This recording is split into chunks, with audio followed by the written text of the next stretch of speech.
You are hearing RiG synths using the step effects and arpeggiator feature. Now let's take a look at how we took this synth from this to what you just heard. RiG's step effects section is a very powerful step sequencer for all of RiG's included synths.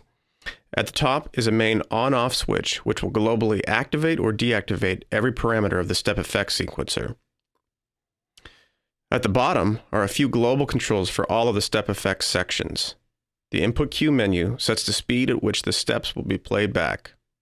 This goes all the way from 1 beat per step to 64th note triplets.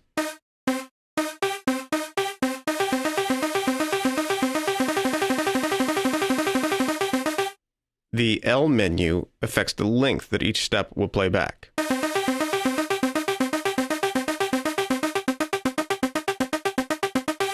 The quantize menu sets a quantized value for playing parts in real time. For example, if your quantize mode is set to quarter, any notes that are played will not be triggered until the next quarter note in your sequence is reached. Root sets the key in which the MIDI notes you enter will play back. This has to work together with the next dropdown, which sets the mode of the key you select. If you leave the mode to chromatic, the key won't affect the playback. The step effects section has 5 different editing windows, which can be accessed through the slider on the right side of the interface.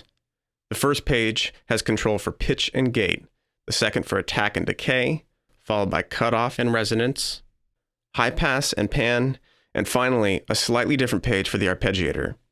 Let's take a closer look at the arpeggiator. There are 5 different knobs to use in the arpeggiator.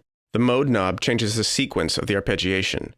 There are many different settings, including up, down, down, up, moving down, as well as 4 custom patterns we've created. Beyond this, you will see these patterns with different carets attached. These variations change the way these patterns play back when you're dealing with multiple octaves. The steps knob can be turned on to limit the number of steps in a sequence before starting back at the beginning. This can be useful for creating different feels in the groove, as well as working with different time signatures. The octaves knob will add between 1 and 6 different octaves onto the notes you are currently playing.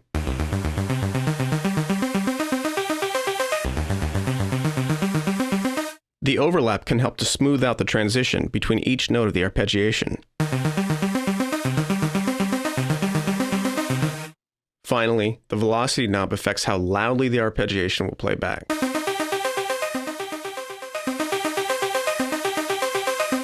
Another feature is the re-trigger knob. When turned on, every new note that is played will start the sequence back to the beginning.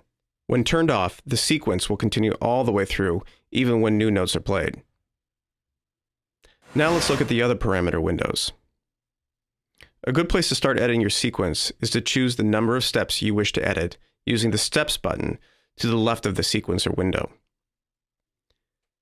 Anywhere from 4 to 64 steps can be chosen.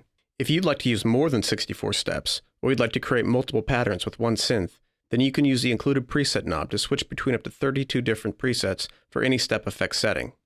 And while we're on the subject of the preset knob, I should mention that the step effect settings can be saved using the preset save and preset load buttons at the top, and can be applied to any other synth in the library. Entire banks of presets can also be saved using bank save and bank load buttons. To edit the steps of a sequence, just click on a step to draw in the value. You can also use the edit button here as well. This allows you to duplicate a given number of steps across the entire sequence. It also allows you to reset all the steps to default, as well as a function to increase all steps up or down by increments of 10%. You can also edit the steps in a sequence by clicking and holding on any step and dragging your mouse to draw in each step. To edit, using very precise lines, simply Control-click on a Mac or Alt-click on a PC and drag straight lines across the sequence. Now let's also add a pattern for the cutoff.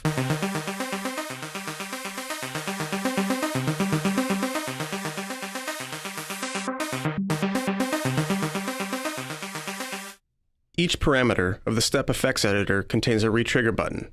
This works the same way the re-trigger button works in the arpeggiator. When turned on, every new note played starts the sequence back to the beginning. When turned off, the sequence plays all the way to the end even when new notes are added. We are going to leave the retrigger off for both of these sequences. The attack sequence editor affects how quickly or slowly each step comes to full volume, while the decay affects how quickly or slowly that step's volume drops off. The pitch affects the pitch of each step, and these can be edited by up to 24 semitones in either direction.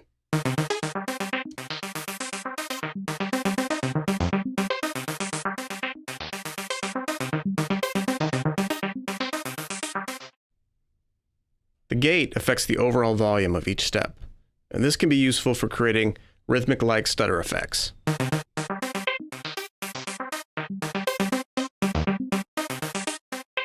Also, notice at the bottom you have a knob called gate.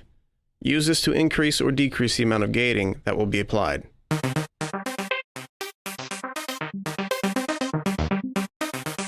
Right next to it is a swing knob, which will add more and more swing to the groove the more you turn it up.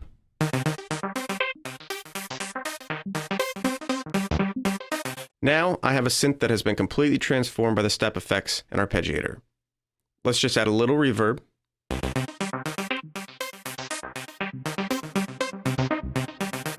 Let's also add some delay. And this will just help round out the sound a bit.